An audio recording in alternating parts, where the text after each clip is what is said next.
অতঃপর তোমরা যখন নামাজ শেষ করে নেবে তখন দাঁড়িয়ে, বসে এবং শুয়ে তথা সর্বাবস্থায় আল্লাহ তাআলাকে স্মরণ করতে থাকবে।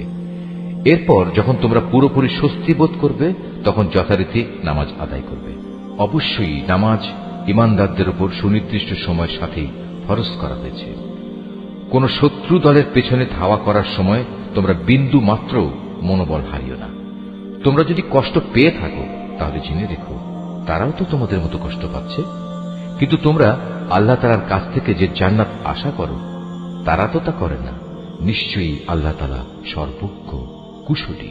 অবশ্যই আমি সত্য দ্বীনের সাথে তোমার উপর এই গ্রন্থ নাজিল করেছি, যাতে করে আল্লাহ তাআলা তোমাকে যা জ্ঞানের আলো দেখিয়েছেন তার আলোকে তুমি মানুষদের বিচার মীমাংসা করতে পারো। তবে বিচার ফয়সালার সময় তুমি কখনো বিশ্বাসঘাতকদের পক্ষে তর্ক করো না। তুমি আল্লাহ তাআলার কাছে ক্ষমা প্রার্থনা করো। অবশ্যই আল্লাহ তাআলা বড় ক্ষমাশীল ও পরম দয়ালু। যারা নিজেদের সাথে বিশ্বাসঘাতকতা করে তুমি কখনো এমন সব লোকের পক্ষে কথা বলো না, কেননা আল্লাহ তাআলা এই পাপিষ্ঠ বিশ্বাসঘাতকদের কখনো পছন্দ করেন না। এরা মানুষদের কাছ থেকে নিজেদের কর্ম লুকিয়ে রাখতে চায়, কিন্তু আল্লাহ তাআলার কাছ থেকে তারা কিছুই লুকোতে পারবে না। আল্লাহ তাআলা তো হচ্ছেন সেই মহান সত্তা যিনি রাতের অন্ধকারে তিনি যেসব কথা বা কাজ পছন্দ করেন না এমন সব বিষয়ে যখন এরা সলা পরামর্শ করে তখনও তিনি তাদের সাথেই থাকেন। এরা যা কিছু করে তা সম্পূর্ণ আল্লাহ তাআলার জ্ঞানের পরিধির আওতাধীন। হ্যাঁ, এরাই হচ্ছে সেসব লোক যাদের সঠিক ঘটনা না জানার কারণে দুনিয়ার জীবনে তোমরা যাদের পক্ষে তর্ক করেছ, কিন্তু কিয়ামতের দিনে আল্লাহ তাআলার সামনে কে তাদের পক্ষে কথা বলবে, কিংবা সেদিন কে তাদের উপর অভিভাবক হবে?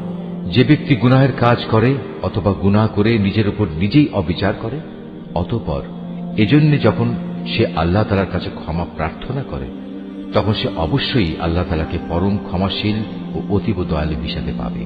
যে ব্যক্তি কোনো গুনাহের কাজ করল সে কিন্তু এর দ্বারা নিজেই নিজের ক্ষতি সাধন করল। আল্লাহ তাআলা সবকিছুই জানেন, তিনি কুশলী।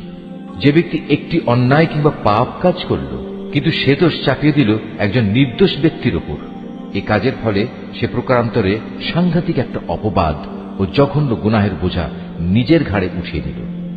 এ পরিস্থিতিতে যদি তোমার উপর আল্লাহ তাআলার অনুগ্রহ ও দয়া না থাকত তাহলে এদের একদল লোক তো তোমাকে প্রায় ভুল পথে পরিচালিত করেই ফেলেছিল, যদিও তারা এই আচরণ দিয়ে তাদের নিজেদের ছাড়া অন্য কাউকেই পথভ্রষ্ট করতে পারছিল না।